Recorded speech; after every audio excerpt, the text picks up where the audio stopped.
একটি করে গোপী, তাহলে তো মনোবাসনা পূর্ণ হবে। তো গোবিন্দ কি বলেছে, সকল গোপীর মনোবাসনা পূর্ণ করবো।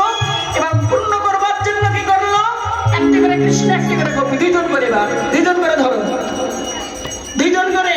হ্যাঁ, যত কৃষ্ণ তত গোপী শ্রীদাস লীলা, কৃষ্ণ বিরাজ লীলা। আরে গোপী কাঁধে কাঁধে বাবু দেবী কত হলে,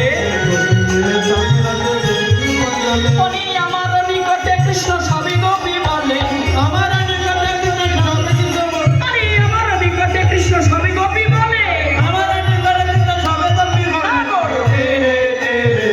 এত জানি বয়ান, সবার বালাই যাই রে, যাই রে, সবাই যাই রে, সবাই যাই রে, সবাই যাই রে। মধুরচি বৃন্দাবনে সবার বালাই যাই রে, মধুরচি বৃন্দাবনে, আরে যাই সবার বালাই যাই রে, মধুরচি বৃন্দাবনে, যাই সবার বালাই যাই রে, মধুরচি বৃন্দাবনে, যাই সবার বালাই যাই রে। সবাই যাই রে, সবাই যাই রে।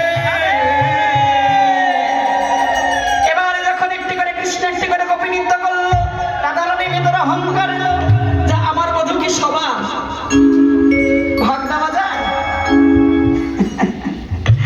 বললে আমার গোপী কি, হ্যাঁ আমার বধূ কি সবার, এই যে অহংকার। গোবিন্দ কারো একানো হয় না, যে যেন মান ভক্তিভাবে গোবিন্দ